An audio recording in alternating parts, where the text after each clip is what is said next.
Là quoi? Je suis content. J'ai dit tu rêves à Radio Clédou, je t'ai dit. Écoute, on va travailler là-bas. On va travailler là-bas.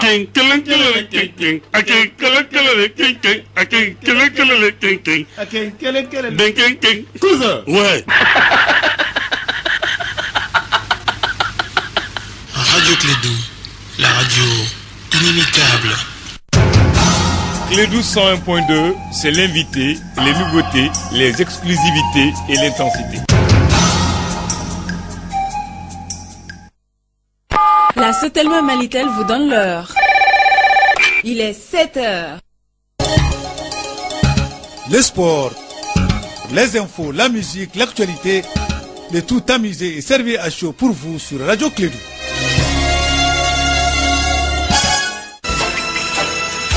Radio Clédou, le journal avec Sotelma Malitel. Mesdames et messieurs, fidèles auditeurs, à une condition de Clédou sa matinale, un grand bonjour à vous et bienvenue à chacun de vous. Très bon réveil. Nous sommes aujourd'hui mercredi 8 mai de l'an 2019. Il est exactement 7h en temps universel. Vous allez suivre le journal première édition de la matinale. Une présentation de Bakary Sissé. Bakary, bonjour. Oui, bonjour Abdoulaye, bonjour à toutes et à tous. Ça sera un journal au minimum à Blanane à cause donc des problèmes sur notre réseau Internet. Ceci dit, dans les titres de ce journal, nous allons parler des femmes leaders du Mali qui réagissent face à la situation sociopolitique actuelle du Mali. Et lors d'une conférence de presse au CENDIF, ils ont formulé des recommandations à l'endroit du président de la République. Et puis la campagne de vaccination de masse contre la rougeole a démarré hier. C'était aussi à Bamako ici. Le lancement officiel a eu lieu sur le terrain Chaba en commune 4 du district de Bamako. Le chef de la section immunisation par intérim à la direction générale de la santé, Dr Ibrahima Diarra, nous donnera des précisions. C'est le titre de ce journal. Le développement dans un instant avec Bakary Sissé.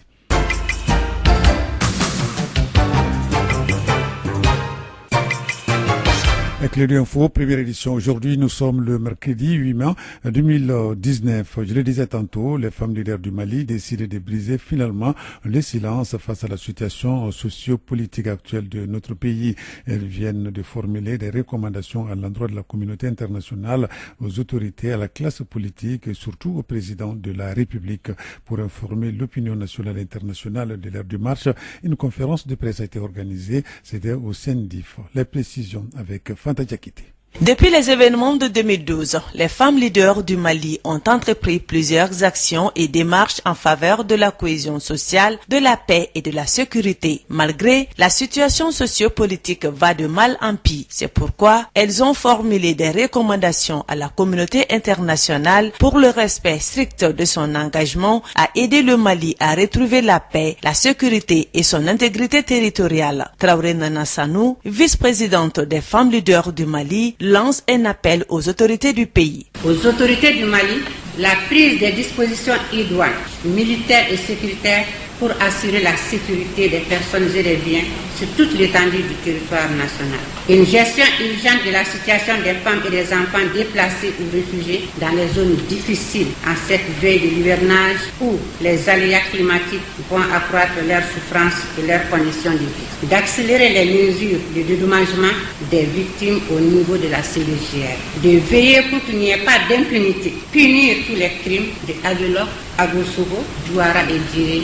Un appel à la classe politique et aux animateurs des réseaux sociaux du Mali et de la diaspora. On les appelle par rapport à l'apaisement d'un climat social et politique du pays à travers des messages de stabilisation, de réconciliation et de paix et à lutter contre toutes les tentatives d'instrumentalisation des questions sociales, communautaires et ethniques. Et enfin, une recommandation spéciale pour le président de la République, chef de l'État, Traoré Nana Sanou, vice-présidente des femmes leaders du Mali. Les femmes du Mali rappellent que le chef est le garant des libertés, de la sécurité et du bien-être de son peuple. À cet égard, les femmes leaders invitent le président de la République à tout mettre en œuvre pour sauver l'année scolaire, pour la prise des mesures courageuses, voire audacieuses, pour que l'école malienne retourne sa notoriété datant. Et enfin, les femmes du Mali exigent leur participation effective au dialogue inclusif national. Elles ont mentionné également le non-respect de la loi 052 par le président de la République dans la constitution du nouveau gouvernement. Merci Fanta Diakité. Nous allons rester avec vous cette fois-ci pour parler donc du lancement de la campagne de vaccination des masses qui va coûter à l'État malien et ses partenaires plus d'1 milliard de francs CFA. Le lancement a eu lieu, c'était au terrain Chiaba à Sangaré au niveau de la commune 4 du district de Bamako.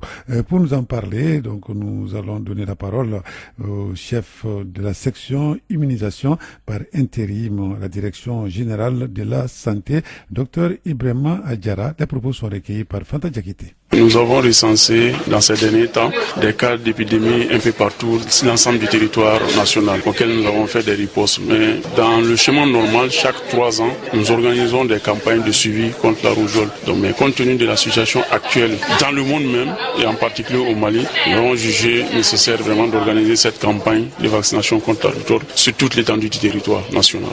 Vous avez parlé un moment des districts sanitaires prioritaires. Et pourquoi ce choix de ces districts? Effectivement, les districts sanitaires prioritaires ne sont autres que des gros districts qui, nous, si nous mettons l'accent sur ces gros districts-là, ça pourra améliorer davantage la couverture vaccinale au Mali. En tout cas, c'est les 11 districts prioritaires parce qu'il y a en tout cas des foyers d'enfants qui ne sont pas atteints par la vaccination, auxquels nous mettons vraiment des stratégies pour pouvoir améliorer la couverture dans ces districts. Nous sommes en train de développer une approche actuellement dans ces districts-là qu'on appelle l'approche atteindre chaque enfant et l'équité en immunisation. Donc, c'est une approche qui a été développée et qui fait intervenir l'ensemble des acteurs de la vaccination et la couverture par rapport à la vaccination contre la rougeole. C'est un indicateur phare qui permet d'atteindre les objectifs de développement durable. Il y a des indicateurs majeurs dans le cadre du PEV. Il s'agit des taux de couverture par rapport à l'antigène pentavalent, mais aussi spécifiquement la couverture par rapport à la rougeole. Voilà, donc là, les propos du docteur Ibrahim Diarra, je le disais, il est le chef de la section immunisation par intérim au niveau de la direction générale de la santé, propos recueillis par Fanta Diakité. Fanta nous précise que 3,5 millions d'enfants de 0 à 51 mois seront vaccinés contre la rougeole du 7 au 13 mai sur l'ensemble du territoire national du Mali.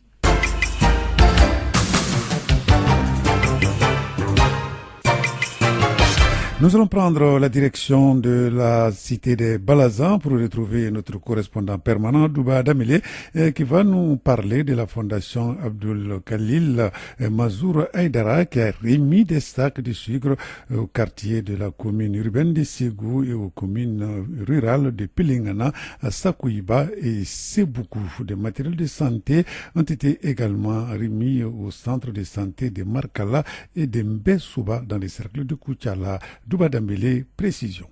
8e édition du genre, la cérémonie de donation a permis cette année à la tribune de Ségou de partager 1150 sacs de sucre entre les quartiers de Ségou en raison de 50 sacs de sucre par quartier. Des dons remis au chef de quartier pour les mosquées. Un geste humanitaire salué par Nouhou Diara, maire de la commune urbaine de Ségou.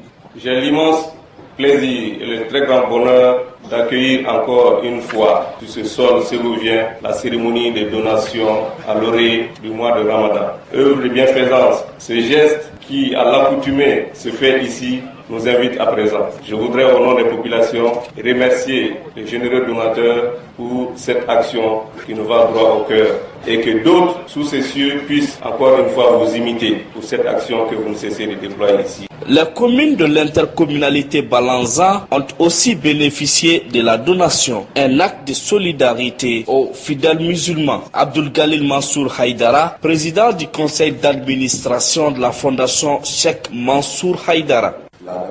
Chaque année, à l'approche du mois de Ramadan, nous nous réunissons et envisageons quelle action humanitaire mêler. Et cette année, nous avons décidé de procéder à la distribution de 1150 sacs de sucre entre les quartiers de Ségou, les communes de Pelengana, Sakouiba, Sebougou dans le cadre de l'intercommunalité. Nous sommes très heureux d'avoir procédé à cette donation et nous demandons à tous de prier pour la fondation Cheikh Mansour Haïdara pour qu'on puisse dans les années à venir, dans les jours à venir, procéder à d'autres actions humanitaires. Il faut noter qu'au cours de la cérémonie, des matériels de santé ont été octroyés au centre de santé de Markala et de Mbessoba de Ségou, Douba Dambélé pour la radio Clédou. Voilà, merci Douba Dambélé pour ce reportage. C'est ce qui va mettre fin à cette édition. La première de Clédou Info, je le disais, donc c'est un journal donc au minimum, voilà, donc à cause des problèmes techniques au niveau de notre système informatique. Voilà, on va se retrouver à 13h pour la seconde session d'information avec plein d'informations sur notre antenne. Reste avec nous à 7h passées de 20 minutes. Nous allons retrouver Kumba Kanté élect dans notre chronique du jour. Merci et au revoir. Radio Clédou, le journal avec Sotelma Malitel.